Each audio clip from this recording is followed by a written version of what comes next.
baca, ikro, baca, suruh baca. Kan yang diam, itu ada lagi. Yang diam itu contoh Israel menyerang Palestina, Pak. Hanyalah Pak, lu benar saya. Dibantainya lah Islam di Kermanian yang ini berdoa anak aku apa zikir nama, genjot ini senjata. Sebab doa itu adalah senjata orang mukmin. Udah doa bapak doa, semua punya senjata. Doa itu senjata orang mukmin. Kalau orang mukmin tidak mau berdoa lagi, Pak, masih mempunyai senjata itu, Pak. Berarti tidak ada senjata. Mantul. Jadi genjot Israel, Palestina, kurang Arab banyak itu. Nak doa senjata, semuanya nak doa itu doa. Doa didiamkan tak? Masya Allah Muhammad Rasulullah SAW. Ajaran dari mana ini? Ini dalam melenceng-lenceng itu kan? Doa itu dipuji bersama-sama kita. Kalau sholat berjamaah, doa bersama-sama berjamaah. Kalau dia doa sendiri, dia sholat malam nggak doa sendiri. Sampai hati sampai pagi doa lah orang. Babi siap-siap doa, doa lah. Dalam hati sambil berjalan berdoa. Iya Pak, ini sholat berjamaah berdoa bersama. Ada kompek-kompeknya mana yang aneh, mana yang meribut. Iya Pak. Sedang sholat aja, sholat zuhur, sholat asar, imam Allah. Aneh aja, itu tak pulang. Ada yang membaca ayat itu? Kata sholat zuhur, sholat asar, sholat maghrib. Allahumma bismillahirrahmanirrahim. Alhamdulillahirabbil alamin. Bas baru. Lagi dia diam. Sholat maghrib itu Allahu Akbar bismillah. Diam dia lihat. Ini panduan tadi. Dan cara awak berdoa kau diam, di mana doa diam? Waktu sholat sunat doa lah diam seorang-seorang. Berzikir bersama ada tempatnya. Dia mati tarawih di la ilaha illallah. Orang yang tidak mau membaca la ilaha illallah marah itu. Sedangkan orang yang mati itu baca la ilaha illallah. Nenek awak mati atau awak mati ya bisikkanlah kata Rasulullah. Orang yang hampir meninggal itu kalimah la ilaha illallah.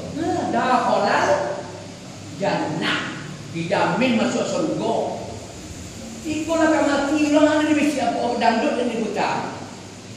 Lagu tak apa yang diputar. Kalimah la ilaha illallah diajarkan kepada orang yang hampir meninggal dunia. Maka kalau dia membaca la ilaha illallah kata Rasulullah dakhalal masuk surga. Bawa iblis nak baca la ilaha illallah. La ilaha illallah. Orang hidup nak mau baca la ilaha illallah sama dengan orang mati. Orang mati dia tak baca la ilaha illallah. Kadang orang dalam dia mati dia tak pandai baca la ilaha illallah. Habis itu orang membisikkan kalimat la ilaha illallah. La ilaha illallah. Kalimat yang pakah itu kalimat Allah. Kalimat kalimat Allah supaya masuk surga. Itu awak iblis nak membaca la ilaha illallah kan dia awak tu. Latihan Pak. Kapan membaca la ilaha illallah lagi Pak? Kalau dah di masjid. Ustaz ambil yang bismillah dalam hati. Boleh baca dalam hati di luar. Sambil berjalan. Jangan kuat-kuat la ilaha illallah. La ilaha illallah. Orang tidur. Tapi dalam hati. Kalau di masjid dibaca la ilaha illallah. Dikumandangkan kalimah la ilaha illallah menuju ke angkasa raya. Kuat kadang-kadang. Jangan orang Yahudi lari ya. Iblis lari ulang langgang mendengar kalimah la ilaha illallah dibaca. Iblis lari Pak. Itu mengaku orang Yahudi lari kerana tak ada membaca kalimah la ilaha illallah, tak bersemangat. Orang kafir duduk ulang langgang, orang bertua atau orang tua duduk dalam dok. Bapak tu baca ada jatuh apa tu semua. Orang tua awak yang hidup ini dan cuma tadi. Dengan bangun kunci, Allahu Akbar la ilaha illallah. Mundur beranduk tu. Betul apa tidak? Takut mendengar kalimah la ilaha illallah dibaca. Ini nak baca orang mah tapi beranduk. Orang kafir nak takut ya. Kena orang Islam nak mati ni. Tak membaca la ilaha illallah. Itu senjata. Doa itu senjata orang mukmin. Tak boleh tinggalkan. Tapi kalau ada orang yang mengajar bapak di sini, buya-buya, ulama, tak mau membaca doa lagi, alat tinggalnya senjata. Iya Pak. Ibu pahami tadi. Kaji kan nak selapi lah. Tujuan lapi. Kaji selapi dulu lah. Tak nak lihat ajaran orang kau dah bid'ah. Islam bid'ah, mulai Nabi bid'ah. Hah? Nuzul Quran bid'ah, satu Muharram bid'ah. Ini orang lanang mau saja, putih lah mau saja lah. Kunci aja lah masalah ni, kalau semua bid'ah. Main kepatabang orang ke Makkah bid'ah dok. Menggosok gigi pakai soden belah bid'ah dok soden. Nabi nak dok pakai soden. Ya pak. Pakai pesawat dulu Nabi nak dok, pakai betul lah baik kat situ. Kalau bid'ah saja. Yang bid'ah ini pak, solat dari kita kerjakan 4 rakaat. Solat Isya kita buat 5. Itu bid'ah. Solat subuh berapa? 2 rakaat. Kita buat ni 3. Itu bid'ah. Itu yang bid'ah. Orang minum kau pakai tiga lewat, ala bid'ah berapa? Nabi nak dok tiga lewat. Masya Allah. Sempit dalam beragama. Agama kita ni lapang. Itu judul kita pada malam ini. Apa judul kita? Memerangi kemiskinan dan kebodohan. Kenapa bodoh tadi? Itu nangis orang bodoh beragak pincang. Tadi menyampaikan. Peringatan 1 Muharram disuruh orang mandok. Di rumah aja dan diberiakan. Pada ulang tahun baru Islam tu pak. Kalau ulang tahun orang kafir diperingati besar-besaran, diberiakan. La ilaha illallah. Disiarkan, didukung oleh pemerintah. Yang memberiakan umat Islam berapa benar-benar sedor. Tiba dalam ulang tahun 1 Muharram disuruh umat Islam menyuruh di rumah, tak boleh keluar. Bid'ah. Masya Allah. Tentu yang mencuat ke permukaan orang itu dan agamanya hebat itu orang. Dilape mancul galagonya sagalo kate. Iya pak. Meriah. Termasuk anak-anak muda Islam memperingati 1 Muharram. 1 tanggal Januari. Kalau 1 Muharram tak ada ini. Tak ada dimeriahkan, tak ada Semarang, didiamkan. Itulah kecolongan kita. Dan itu kita sudah mau. Kenapa dikatakan bid'ah? Memperingati Isra orang bid'ah. Padahal itu menjalin silaturahmi. Sejarah bagaimana mengambilkan Al-Quran, perintah sholat 5 waktu sehari semalam, itu gunanya kita memperingati Isra Mi'raj. Oleh Nabi itu memang tidak ada disuruh oleh hadis, tapi kita selaku umat itu namanya ijma ulama, maka diadakan maulid Nabi. Gunanya untuk bersilaturahmi sama umat Islam di mushola, di masjid, berkumpul. Itu gunanya. Wirid Yasin dari rumah ke rumah dibacakan supaya ada hubungan hablum minallah wa hablum minal. Awak nak tahu rumah apa? Kenanya ada Wirid Yasin, baca Yasin di rumahnya undang kita, apa mendong-mendong gitu. Nggak kenal kita, ada saudara kita. Hablum minal. Agama itu sudah sempit luas. Kalau tidak ada dalam kitab Al-Quran, untuk sholat, ada cara sholat, dilihat di dalam hadis. Al-Quran ini menerangkan menyuruh sholat, teman. Bagaimana cara sholat? Tidak ada pak Al-Quran. Rukuk tidak ada, sujud tidak ada, bagaimana cara? Tidak ada. Coba lah, periksa Al-Quran tidak ada. Di mana diterangkan? Dalam hadis Rasul, cara sholat Rasul begini. Kalau tidak ada di hadis, dilihat di ijma para ulama. Jadi Wirid Yasin itu sudah ditentukan oleh ulama terdahulu. Orang dah pakar-pakar dulu. Orang berada ilmu mantiq, ilmu nahwu, ilmu sharaf, ilmu ma'ani, ilmu bayan, ilmu balaghah, ilmu tasawuf, ilmu tauhid. Datang ulama itu kemudian membatalkan pula itu dibilang bid'ah. Masya Allah. Pada orang itu sudah ada keistimewaan masing-masing ulama itu. Belanda sudah melatih meriamnya dari ulama yang mengicik membaca Yasin itu pak. Tak bisa meletus meriam Belanda rupanya. Cuma ulama gini, mencari jangankan meriam. Melihat puisi pamung praja aja lari dia terwiri-wiri. Keluar kencing. Hancing aja dan sudah langgang dia lagi. Kalau ulama dulu baru jadi baca tetap itu pak. Ini kaki. Udah lari udah langgang tentara. Orang kafir lari. Kalau ulama gini cuma dibacinya. Itu aja yang menjadi puisi. Mana yang gue ilmu kan? Mana yang disegani, mana yang ditakuti? Allah, kalimah Allah ini lebih kuat daripada senjata nuklir.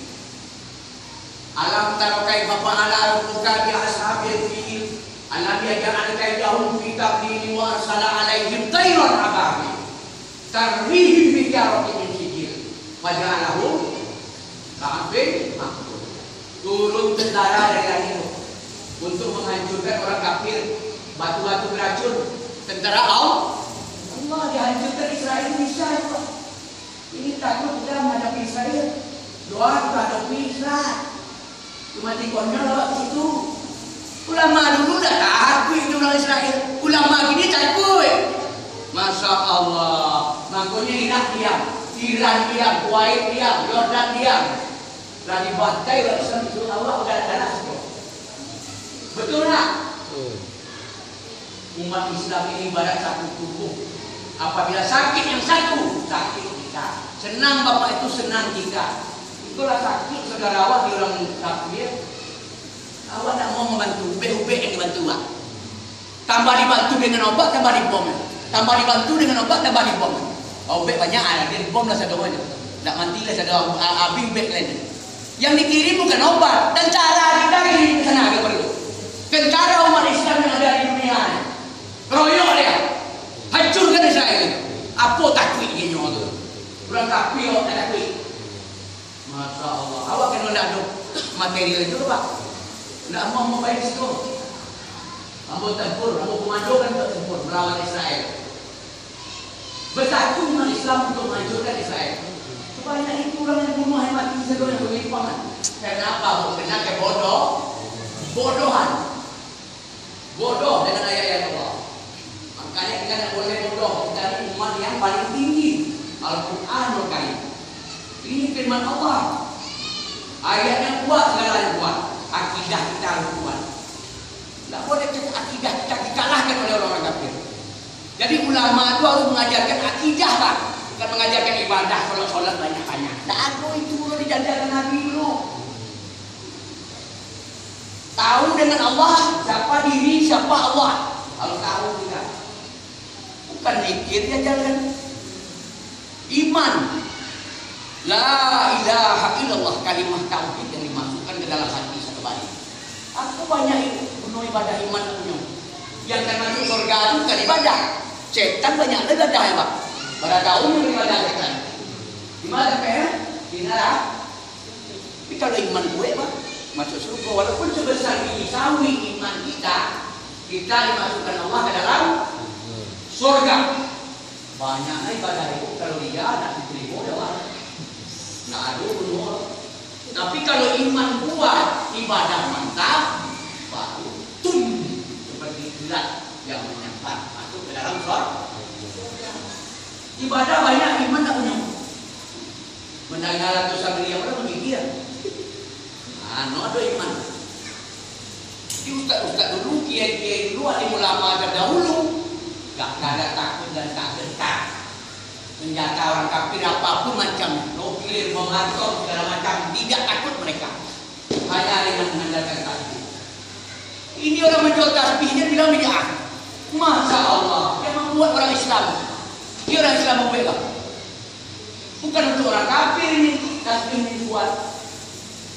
Islam sama Islam membid'ahkan ini akhirnya tidak ada orang beli tasbih. Siapa yang hancur? Ekonomi umat tidak bisa orang mulai berdagang. Tak ada lagu yang banyak duit. Akhirnya bangkrut. Yang rusak siapa? Umat Islam. Ekonomi kita lumpuh. Ini pun tak mau beli. Pastor beli dasi. Laiko kan dibalik pastor ke. Serban kayak ini. Ini apa namanya? Apa namanya? Hah? Ada bilang beli amplop ke. Pastor pakai dasi yang gagah ini nak. Ini dasinya umat Sudah siapa? Tak mungkin pastor pendeta balik lah. Lain mungkin pendeta balik bu. Bawa kopi apa?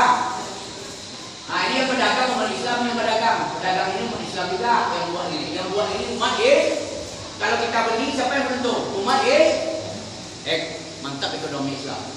Tapi kalau nak kita beli ini siapa yang beli? Itu dikampak. Akhirnya miskin umat Islam. Itu jadi buat kecil beda-beda. Kejarum itu tidak ada, Nabi ada pakai kejarum, tidak laku kejarum lagi, topi itu tidak laku lagi. Masya Allah. Lah bodoh bu, makanya diberantas kemiskinan dan kebodohan. Karena kita dibodoh-bodoh orang Yahudi. Jangan kita dibodoh-bodoh orang Yahudi, Nasrani. Dilemahkan iman kita dengan senjata, dengan nuklir, dengan bom ke sana. Bapak Ibu yang dirahmati Allah. Selanjutnya apa dampak dari kemiskinan dan kebodohan ini? Satu, kekafiran. Jadi kalau ada cerita dulu mengentaskan bukan orang miskin ini dibunuhkan. Kemiskinan itu sekarang ini diperangi. Yang diperangi itu miskin kita dan itu supaya kita rajin dan giat untuk mendapatkan ekonomi yang lebih baik. Giat. Bukan orang miskin dibunuh. Diperangi orang miskin ditembak mati semua, kan itu maksudnya. Memerangi kemiskinan. Aturan dompet isinya 10.000 sekarang ini jadi 1 juta. Dan 10.000 ke 10.000 ini si dompet apa-apa itu miskin tagih. Akhirnya orang banyak benci, Pak. Orang miskin banyak yang benci, Pak. Walaupun dia benar, kata-katanya benar, karena dia miskin, disalahkan orang. Kalau orang kaya walaupun salah kata-katanya dibenarkan orang. Ibu apa tuh mau bicara saya? Masuk orang miskin ke suatu kedai, lalu dia buang angin di kedai. Terkentut ya, orang ramai. Orang miskin yang terkentut tadi diambil orang, tangannya digenggamnya, kepalanya ditekek orang. Ini dah mereka, kau kurang ajar. Tak. Orang miskin kalau kentut, Pak, ditekek orang, Bu. Dia di kedai itu ada bapak-bapak main minum atau main apa di kantor, main jalan. Dia masuk kedai mau minum kopi, ada kaki dulu yang dalam.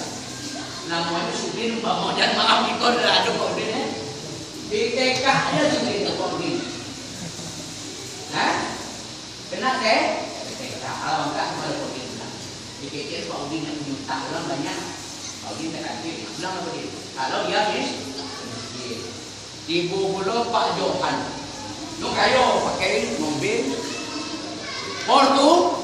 Fortuner, masuk ada kopi.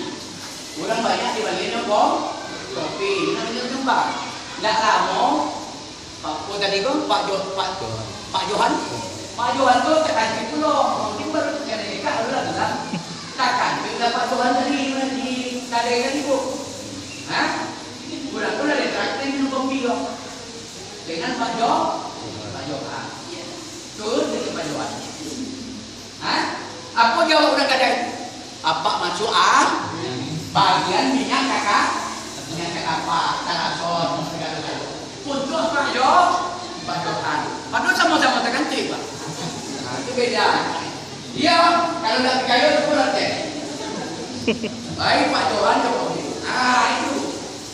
Dia ada perbedaan ya, Bu. Hanya sampai sekian. Itu akibat kemiskinan dan jabo. Demikianlah yang dapat saya sampaikan. Semoga ada manfaat bagi kita bersama. Wabillahi taufiq wal hidayah.